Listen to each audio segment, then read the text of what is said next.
I will be presenting a small talk on targeted therapy in RCC. There is an immunotherapy which consists of interferon, interleukin, combination therapy, and allogenic hematopoietic stem cell transplantation. Interferon are a group of diverse proteins with diverse biological functions, including immunomodulatory properties. In the recent randomized control trial, interferon against various chemotherapies, it has seen almost no significant difference in overall response rate or median survival rate has been observed. So the current rule states that initial trials have demonstrated overall response rates of 16 to 26%, and several subsequent trials have confirmed response of 10 to 15%. But long-term survival data suggests that durable response are relatively rare. So, despite its relatively modest activity, based on the described data and relative ease of administration as compared with interleukin 2, interferon was commonly the agent of choice in initial treatment of metastatic RCC until the end of VEGF antagonism. Interleukin 2 is a T cell blocker that is produced when T lymphocytes are activated. Effects are mediated by binding to interleukin 2 receptor. 7 to 9% patients have achieved complete regression of all metastatic tumors, with majority demonstrating no evidence of disease recurrence on long-term. The dosing regimen is 60,000 to 720,000 international units per kg, administered every 8 RB, as tolerated to a maximum of 15 doses. A major limitation is its side effect. Most commonly is vascular leak syndrome, resulting in hypotension, third space fluid retention, respiratory compromise, and multi-organ damage. This leads to very high mortality rate, 2 to 5%. Numerous studies have evaluated a variety of alternative regimes, including daily subcutaneous administration and continuous IV infusion. Many of the studies have reported overall response rate of 10 to 30%, suggesting comparable efficacy to high-dose bolus administration. This is our various randomized control interleukin in combination with interferon. It shows overall comparable overall response rate of the combination therapy as compared to interleukin 2 alone. So, although the combination of interleukin 2 and interferon resulted in higher response rate and higher 1 year event-free survival compared with interleukin 2 or interferon alone, there was no significant difference in survival between the two groups, overall survival. The combination therapy also resulted in higher toxicity than either agent alone. The current role is actually single agent interferon is no longer used in the first line treatment of clear cell RCC. Inability of newer targeted agents to induce durable response, if that is the case, high dose IL-2 remains a reasonable option in the initial therapy. This allogenic hematopoietic stem cell transplantation, preliminary data suggests that disease response after stem cell transplantation is there. However, survival in non-responders has been less than 6 months. Partial responders 2.5 years. Hematopoietic stem cell transplantation remains an experimental approach in the management of RCC. Strategies for minimizing the toxicity associated with procedure, maximizing anti-tumor effects are being explored and are required to render this approach more widely appreciated. Targeted therapy. In this targeted therapy, we have inhibitor of VEGF, sorafenib, sunitinib, bevacizumab, azotenib, and mTOR inhibitors, temsirolimus and everolimus. This is the pathway where these agents act. The binding of VHL protein to beta domain. This reduces the HIF expansion. If the VHL protein is mutated, the HIF accumulation occurs, which leads to formation of pro-angiogenic molecules, VEGF, PDGF, and TGF alpha. These pro-angiogenic molecules then have the pathogenesis in RCC. So the idea is to have drugs that antagonize the effects of VEGF, PDGF, and TGF alpha and mTOR. Bevacizumab is a monoclonal antibody, VEGF.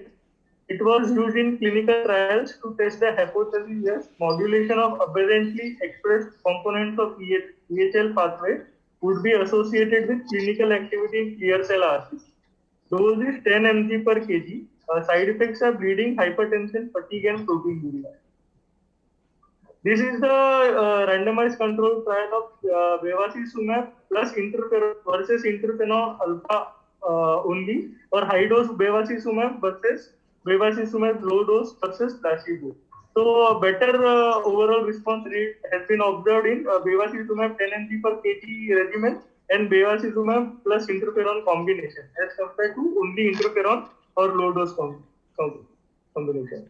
Current role is it is not widely used as a single agent in the initial therapy of metastatic RCC, but it may have a role in patients who have failed standard therapy with first-line VEGF antagonist, either alone or in combination with other agents. Sorafenib is an oral tyrosine kinase inhibitor with activity against VEGF and PDGF receptor. Dose is 400 mg or twice daily for 12 weeks. Side effects are hypertension, fatigue, rash, hand, foot, mouth syndrome, and diarrhea.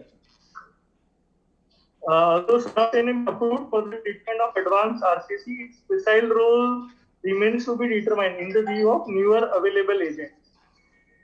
Currently, sorafenib is infrequently used in first-line settings. Sunitinib is currently the most widely used oral VEGF in the initial treatment of metastatic RCC. It is also a potent inhibitor of VEGF, R2, PDGF, and KIT and tyrosine kinase receptor. The recommended regimen is 50 mg per day for a cycle of 4 weeks, followed by 2 weeks off. Side effects are gastrointestinal, most commonly diarrhea, hand, foot, mouth syndrome, rash, fatigue, and hypertension. Bone marrow suppression and hypothyroidism, though rarely, can occur. The current sunitinib currently is the most widely used agent in the initial management of metastatic clear cell RCC. Other VEGF pathway antagonists are axitinib, fezopenib, and trevozumab. The approach is directed at a single type of growth factor receptor has the potential to provide strategy for precisely targeting the component of digital pathway in clear cell RCC while avoiding the toxicity of multiple kinase inhibitors. Prospective RCTs of selective VEGF inhibitors are required to determine if these agents offer advantage over currently FDA approved agents. There are mTOR inhibitors. They are mostly two types. They are temsirolimus and everolimus. Temsirolimus is a derivative of rapamycin. It is dosed in 25 mg intravenously every week. Adverse are mucositis, fatigue, rash, hyperglycemia, hypophosphatemia. Based on data, temsirolimus was approved for the treatment of patients with metastatic RCC, and agent is reasonable frontline choice in patients presenting with poor risk factor. Further studies are needed, however, to assess the role of temsirolimus as first-line therapy. Everolimus, it is an orally available 10 mg is the dose. Although the agent offers only a modest improvement in PFS in the patients progressing on first-line VEGF antagonist, it is a reasonable therapeutic option in patients with failed first-line therapy. For all the recommendation purposes, the latest US 2021 guidelines follows this IMDC risk model. It is similar to the Moisture criteria. The risk factors are Karnofsky for performance status less than 80% is the cutoff point used. Time from diagnosis to treatment less than 12 months. Hemoglobin less than lower limit of laboratory reference. Corrected serum calcium greater than 10.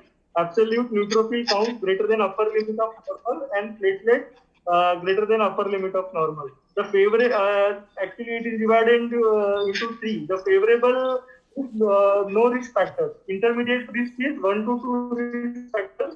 Poor risk is 3 to 6 risk factors. This is the latest EAU 2021 guideline.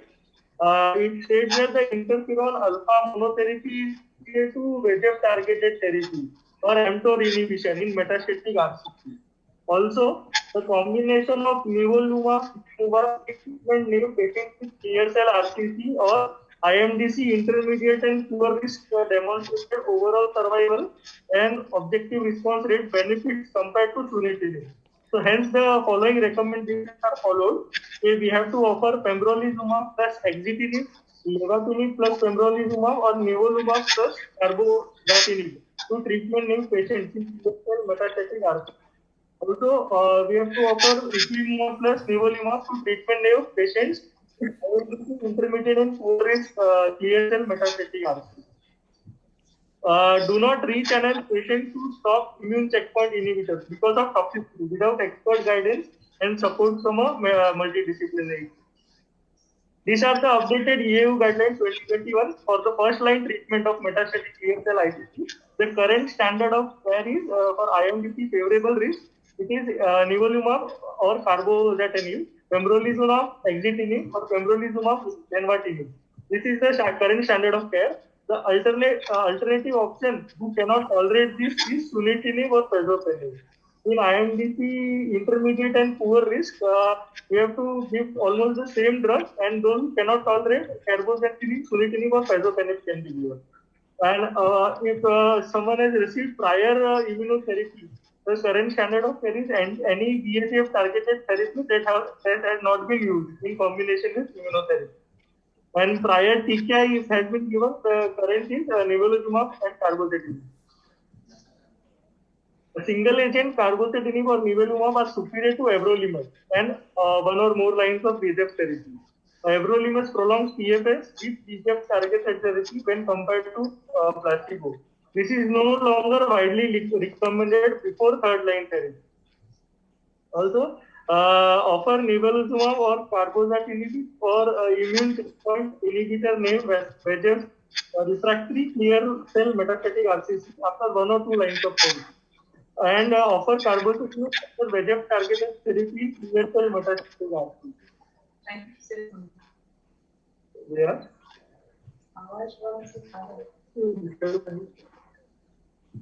Hello. The other treatment options in clear cell RCC are chemotherapy, hormonal therapy, or radiation therapy. Chemotherapy has been largely ineffective in the management of clear cell RCC. Cytotoxic chemotherapy has currently no role in the correct management of most patients with clear cell RCC. Hormonal therapy, progestational or other hormonal agents have no role in current management of renal cell cancer. Radiation therapy, it has been used primarily as adjuvant treatment after radical nephrectomy or for palliation of metastatic lesions. Most studies have failed to demonstrate improvement in survival. So at present, the main role for radiation therapy for patients with metastatic RCC or palliation with symptomatic abscess metastasis. Thank you. Yeah, I think it's a very good presentation.